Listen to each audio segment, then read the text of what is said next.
Building a great custom menu is a collaboration between you and your executive chef. They can't design the perfect menu if you don't provide the right information. In addition to your event, chef is busy managing a kitchen, placing orders, and lots of other chef stuff. So your menu may not be his top priority that day. Ensure you're armed with all the necessary information, which makes chef's job easier as well as yours. By being an educated and innovative curator, you will bring great value to your customers and rave reviews for their event.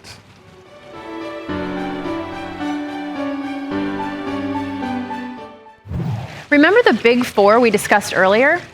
Who are the guests? What is the event's purpose? What is the event setting? And what is the flow and size? Chef needs this info along with budget, menu expectations, and any history. Building a profile for the event will inform chef's decisions.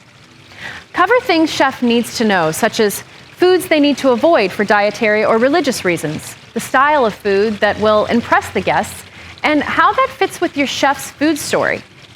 Also consider how composition might enhance the event setting. For instance, a family-style setting encourages engagement and conversation.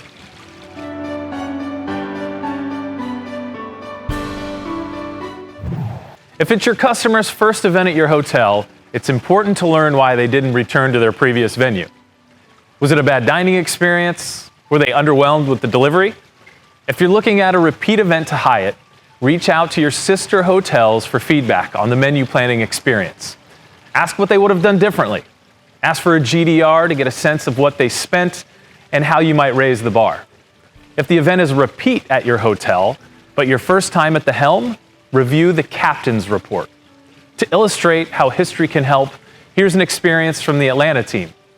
They hosted a gala for the first time, and to keep it in budget, they recommended a short rib instead of a filet. They had more than 75 pop-up vegetarian requests because the guests perceived the short rib as being a fatty and unhealthy option. They may have avoided by asking the right questions about their menu history and their group profile. Lesson learned.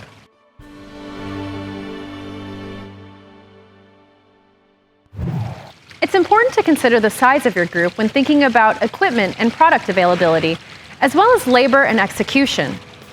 You may have an awesome salad presentation using unique china, but do you have enough for a group of 500? Remember, the larger the group, the more difficult it is to be consistent with plate up. While creativity is important when curating a unique experience, we need to practice practical creativity. Sometimes customers will present an idea that is amazingly creative, but not at all practical. If it's something that won't work well from a labor, cost, or execution standpoint, look for ways to adapt within those parameters. We never want to risk putting out something that is below our standards.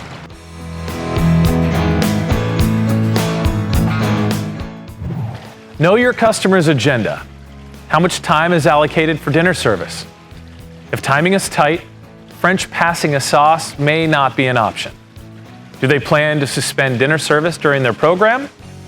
This requirement makes it all the more important to think about how your menu will be served, but also be prepared to handle dietary restrictions quickly so all guests can be served on time. Is there a need for presetting? Presetting is meant for convenience of service, but it diminishes the care and service touch of having each course served. Plus, there are challenges in accommodating dietary restrictions and oversets, so use it wisely.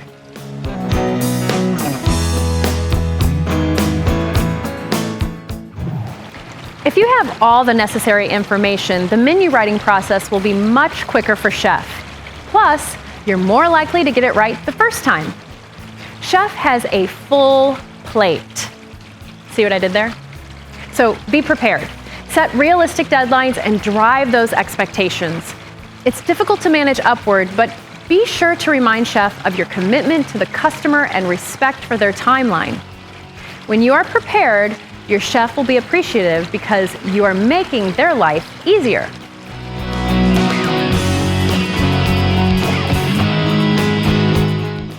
I think it's important to understand your chef and know your chef, know what his strengths are, what his weaknesses are.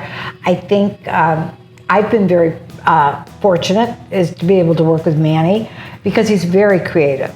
And so we can bounce off of each other and we can develop new ideas.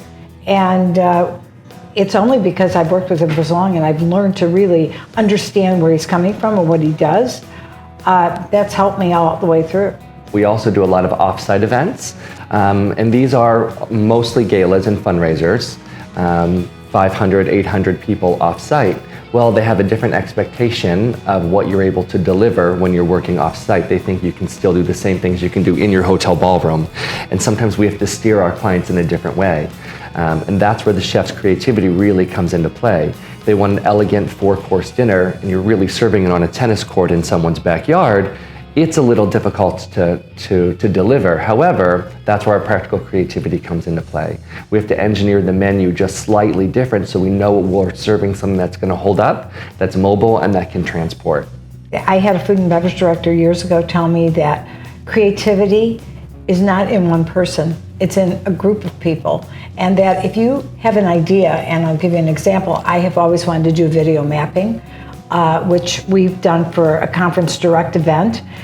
So I sat with Jeff and said, you know, I really want to do this video mapping. I've always wanted to do it, and I'm thinking maybe California, and we do all of California. And he said, hey, you know, let's do a station from San Francisco. Let's do a station from San Diego.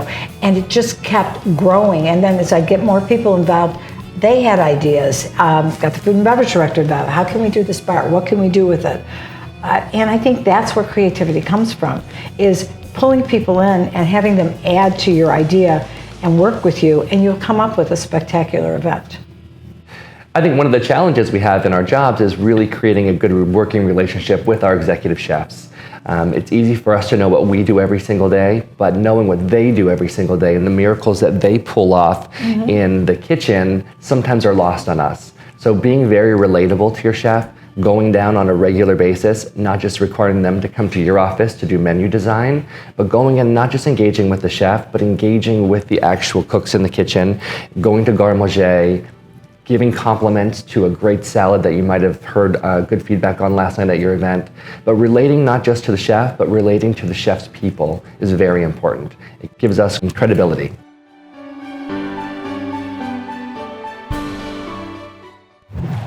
Let's review. Menu building is a collaboration with chef. Build an event profile. Determine the event history, and understand the group size. Practice practical creativity, know the agenda, and plan ahead.